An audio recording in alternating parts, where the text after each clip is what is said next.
Now, we're all familiar with the modern electric kettle, but at the dawn of the electrical age, and I'm talking at the very beginning, around Edwardian times, late Victorian, electric kettles will look very different to this.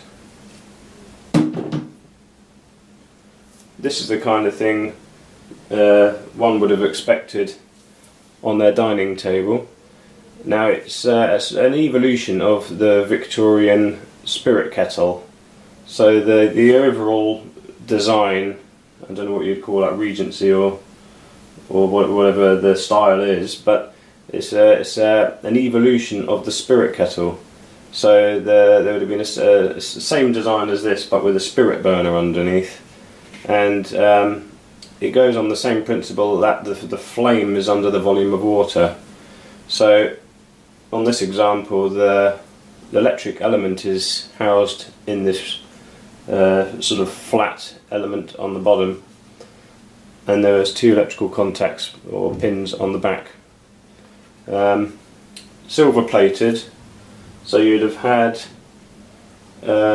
separate kind of kettles, one for the dining set, as this one is, and parlour kettles, which would have been sort of probably not silver plated but just sort of straight copper, and a lot simpler and less ornate.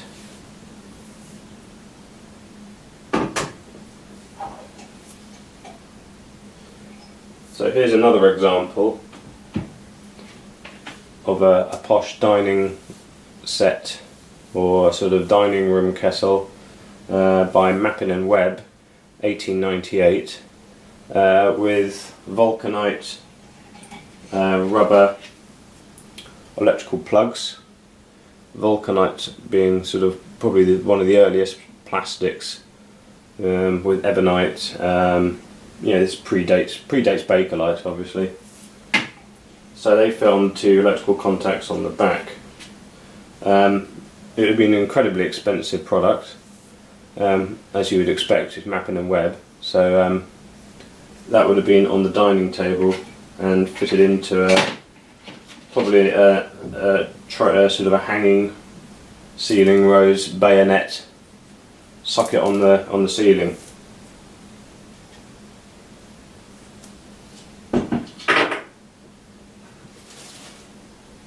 Also, following on from the spirit kettle idea, this one originally would have had a wrought iron stand, which should have sort of held it aloft with the spirit burner underneath. But this is obviously, again, this is an electrical version of the spirit kettle design.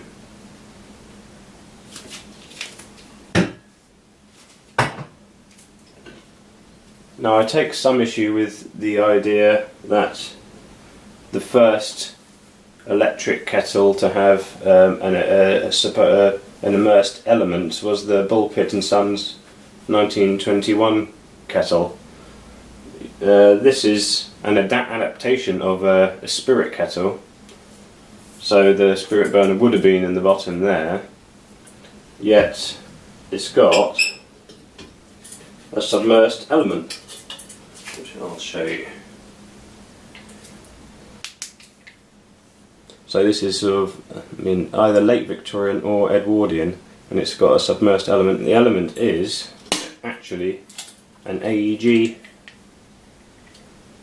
element, which is removable through that bayonet fitting. The AEG element, same as the Peter Behrens AEG kettles. So that's an off-the-shelf element in a sort of a current standing. Would be in their product line. This would been probably a Sheffield silversmith would have made this kettle, and they've adapted the kettle to fit an electric market by incorporating the AEG element, which was an off-the-shelf component.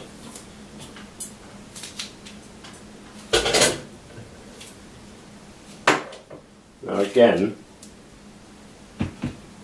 going on from the previous one, which I say is an earlier submersible element, I think this has also got a submersed element in it, and I think this is earlier than the 1921 Bulpitt and Sons kettle.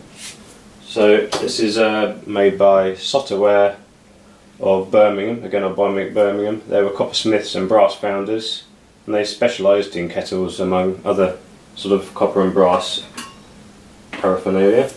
So this also has a submerged element. If you can see that in there. That element comes out. You unscrew the sort of the junk sort of plate on this box on the bottom, and the element comes out. So that is also a submerged element, and I think that predates 1921. I mean, you can see by the design it probably does. Nickel plated as well.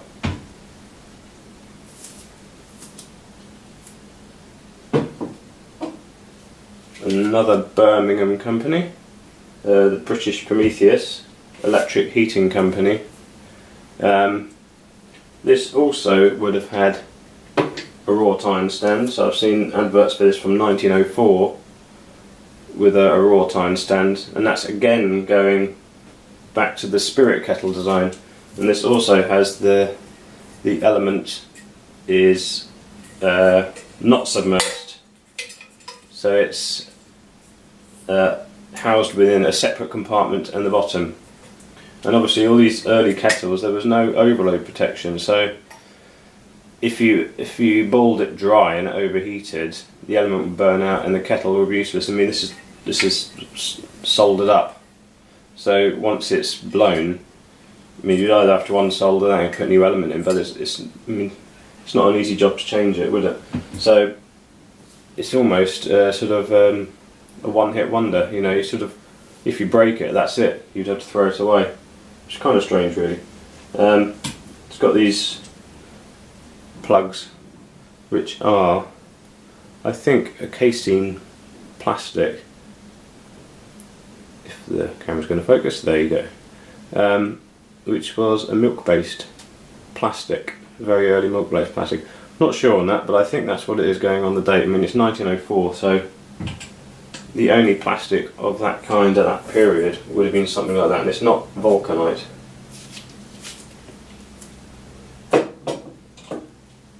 So that previous one would have been for the dining room. This is the same, well, very similar kettle, slightly bigger, but it would probably been a parlour kettle, as it's not plated. So you can see the difference. It's sort of less ornate on the brass elements of the handle are less ornate, no plating, so a lot simpler.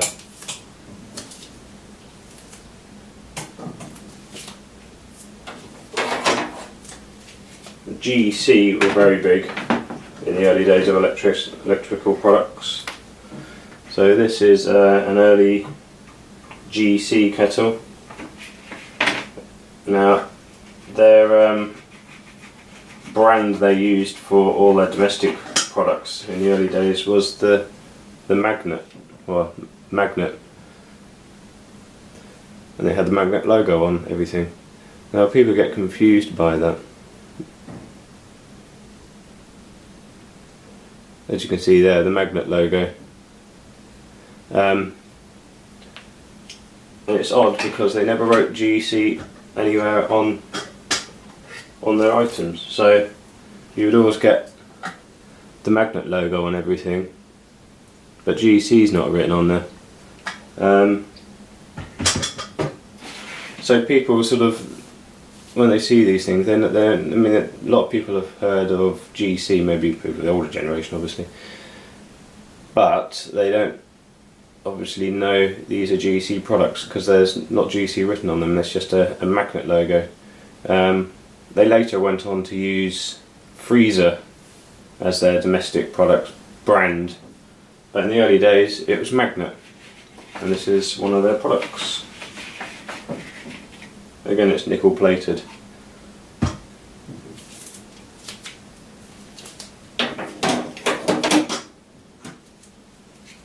And last we have Premier, the Premier Heating Company. They were again of Birmingham, but it was around 1949 they were incorporated into Hot Point. But you can find a lot of early Premier kettles, usually of the taller, sort of more bulbous design, but this is a quite an early one with the 2 pins on the back and the separate heating element in the base again. Patent date 1914 it says, and the bottom's removable, so the element will be replaceable on that one.